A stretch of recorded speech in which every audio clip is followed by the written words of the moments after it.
بكت عيني بكت عيني بكت عيني على ذنبي وما لاقيت من كربي، فيا ذلي ويا خجلي إذا ما قال لي ربي أما استحييته تعصيني ولا تخشى من العتب. I want to talk to you about what is the reality of sihr. Why does it occur? Sihr is very easy to understand if you understand the psychology and the physical differences that men have from jinn. Because sihr is the overlap between the world of men and the world of jinn. Jinn, as we know, are created from, the Arabic calls that a smokeless fire. If you want to be technical, we can call it a type of energy. So the jinn has potential to go at the speed of light, essentially. The jinn has the potential to go through physical barriers, because the jinn is not material. The jinn is not flesh and blood. The jinn is not matter. The jinn is energy. So the jinn can go through material at the speed of light. And the jinn, because it doesn't have a form, a lot of people say, what does a jinn look like? What does a ghost look like? What does it look like? And the response is, it doesn't look like anything. It can take on any shape.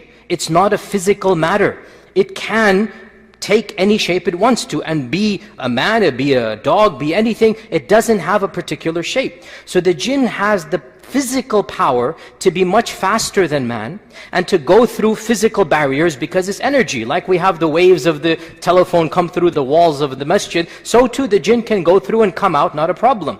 Additionally, the jinn, very interestingly enough, and we learned this from the story of Sulaiman, it has a very, very amazing power. We learned that the jinn even has the power to transform matter into energy, and to take that energy from one place to another and retransform it back into matter. E equals MC squared can be proven in its own way. According to the story of Sulaiman, the jinn went from Jerusalem to Yemen, promised to do this. I can bring the throne back to you before you stand up.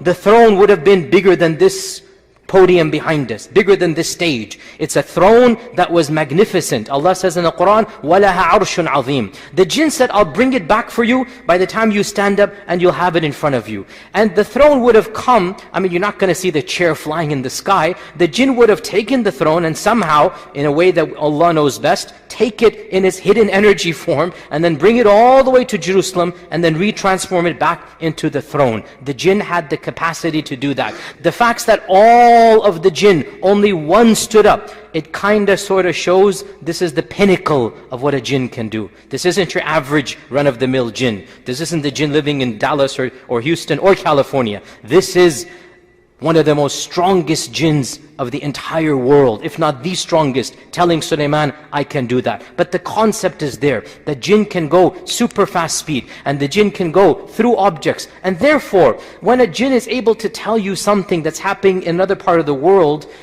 what's so surprising? Imagine if you had a cell phone and you're speaking to somebody on the other side of the world, and the guy tells you what's happening as he describes it. Would you be surprised? No. Similarly, if the jinn is able to just go and tell you there's a hidden treasure over there, why is that surprising? The jinn lives for 1,000 years, maybe on average, or longer than that. Jinns live much longer than men. And so, if some man buries a treasure in the middle of the desert, some jinn knows about it, and they'll tell the word, oh, there's a treasure over there. And when it's handy, a jinn is going to say, oh, there's treasure buried over there. He's going to say it to his magician or whatnot, and eventually they will find it. So the jinns have capabilities we do not have. They are faster than men. They are more powerful than men. The average jinn is more powerful than the average man. Again, that doesn't mean they're super powerful. That doesn't mean they're infinitely powerful. Only Allah Azza wa Jal is infinitely powerful.